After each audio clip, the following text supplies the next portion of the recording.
La primera gran pandemia del siglo XXI, conocida como COVID-19, ha venido a desmontar varios elementos que sustentaban el estudio de las relaciones internacionales en los últimos tiempos. Yo me atrevería a reconocer al menos 6. El primero de ellos es el que tiene que ver con la supuesta porosidad de las fronteras.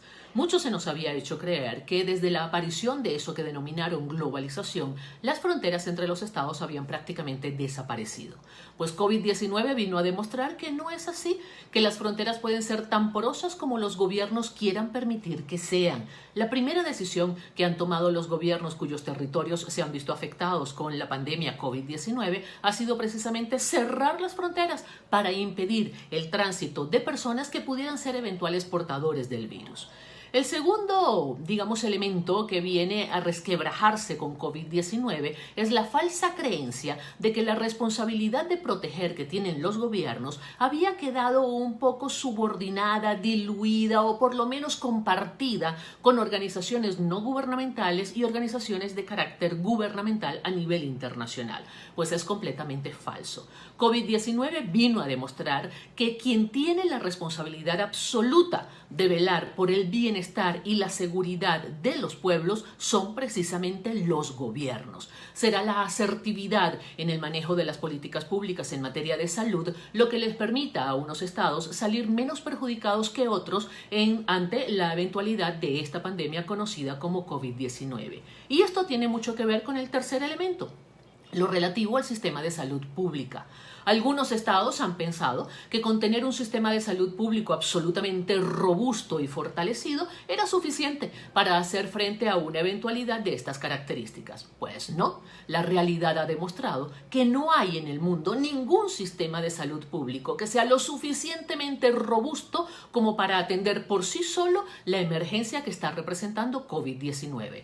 Una vez más, se pone de manifiesto la importancia de mantener buenos canales de comunicación entre el sector público y el sector privado para coordinar políticas que permitan llevar un mayor bienestar a las personas. El tercer gran mito que se pone de manifiesto es que las Fuerzas Armadas han perdido su poder y que las Fuerzas Armadas prácticamente deberían desaparecer porque son las culpables de mucha de la inestabilidad que existe a nivel global en cuanto al mantenimiento de la paz. Pues no, han sido las Fuerzas Armadas y los organismos de seguridad como organismos policiales en diversos estados del mundo los que se han encargado de hacer respetar medidas que impidan la propagación del virus. ¿Será que hay que repensar el rol de las Fuerzas Armadas en cada uno de los países? Ese es uno de los debates que probablemente haya que abrir una vez que superemos esta fase de COVID-19. Pero en estos momentos, las Fuerzas Armadas de cada uno de los países juegan un rol absolutamente fundamental.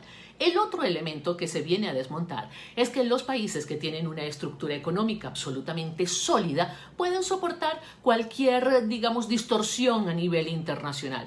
Completamente falso. El mundo está hoy más interconectado que nunca y un virus que comienza en China viene a alterar de una forma brutal la economía a nivel global. No solamente porque se disminuye la producción en China, la cual alimenta tremendamente los mercados y los comercios en el mundo entero, sino que en la medida en que se va debilitando la producción en otras economías de otros países, disminuye también la capacidad de esos países para seguir comprando los productos chinos. Es apenas una de las muchas afectaciones. Y al final tenemos que introducir el elemento redes sociales. Una pandemia en tiempos de redes sociales tiene características nunca antes vistas, nunca antes imaginadas por la humanidad ni por sus gobernantes.